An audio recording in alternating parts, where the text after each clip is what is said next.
మన రామానాయుడు ఇంటింటికి పాదయాత్రలో వడ్డిలంక గ్రామం తిరుగుతూ ఉన్నప్పుడు ఈవేళ మహిళలందరూ కూడా ఒకటే చెప్తూ ఉన్నారు.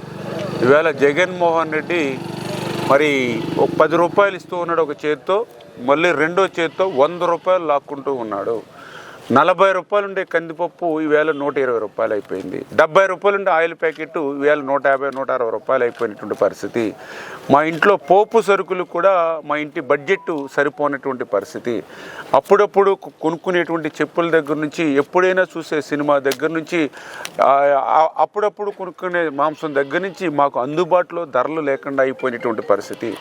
ఇవన్నీ చాలా అన్నట్లు ఈవేళ పన్నుల మీద పన్నులు వేస్తూ ఉన్నాడు. మరుగుదొడ్ల మీద పన్ను, ఇంటి పన్ను, వాటర్ పన్ను, ఇవన్నీ చాలా అన్నట్టు చెత్త పన్ను.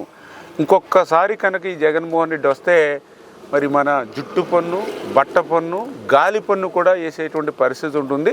ఆ జగన్ రాకూడదు, ఆ జగన్ పోవాలి అని ఈవేళ ఎవరు కోరుకుంటూ ఉన్నారు? మహిళలందరూ కూడా ఈవేళ ఏకకంఠంతో కోరుతున్నటువంటి పరిస్థితి.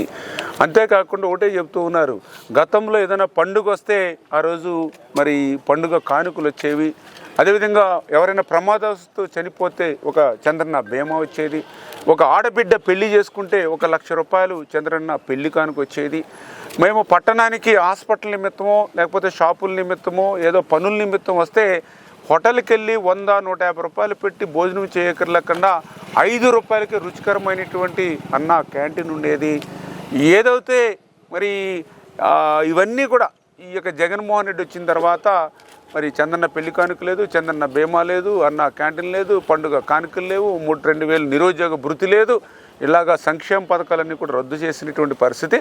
అందుకే రేపు రాబోయేటువంటి రోజుల్లో జగన్మోహన్ రెడ్డినే ప్రభుత్వాన్ని రద్దు చేసి, జగన్మోహన్ రెడ్డి వైసీపీ ప్రభుత్వాన్ని రద్దు చేసి మరి ఏదైతే తెలుగుదేశం, జనసేన, బీజేపీ ప్రభుత్వాన్ని మేము స్థాపించుకుంటాం, మళ్ళీ మాకు ఒక భరోసా, భద్రత ఈ రాష్ట్రంలో మేము కల్పించుకుంటామని చెప్పడం జరిగింది. అదేవిధంగా ఏదైతే ఇప్పుడు వడ్డిలంక గ్రామం మేము తిరుగుతున్నప్పుడు ఏదైతే ఆ రోజు పుష్కరాల్లో మేము వేసినటువంటి మరి మెయిన్ రోడ్డు కానీ, అదేవిధంగా మరి సిమెంట్ రోడ్లు కానీ అన్నీ కూడా, అందులో పర్టికులర్గా ఇక్కడ ఒక ఎస్సీ పేట ఉంటే దానికి కూడా మేము ఆ రోజుల్లో మరి కలవర్టు, మళ్ళీ విధంగా రిటైనింగ్ వాళ్ళు సైతం నిర్మాణం చేసి ఇచ్చినటువంటి పరిస్థితి. ఈ 5 సంవత్సరాల్లో మరి ఏమాత్రం కూడా ఈ వడ్డిలంకల పనులు కాల.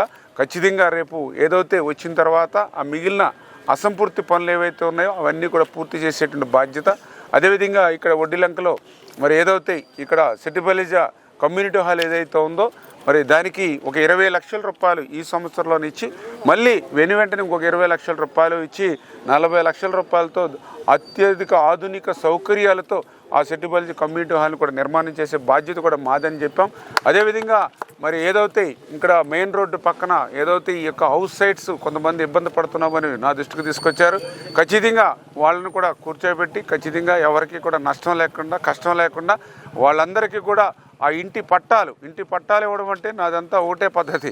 మా ఆడపడుచుని ఏ మాదిరిగా గౌరవించుకుంటాం ఆ మాదిరిగా వాళ్ళకి ఇంటి పట్టాతో పాటుగా పసుపు, కుంకుమ, చీర, జాకెట్, గాజులు పెట్టి ఆ ఇంటి పట్టా ఇచ్చేటువంటి బాధ్యత కూడా నేను తీసుకుంటామనేటువంటి విషయాన్ని కూడా ఈరోజు వడ్డిలంకలో చెప్పడం జరిగిందని చెప్పి తెలియజేసుకుంటూ ఉన్నాను.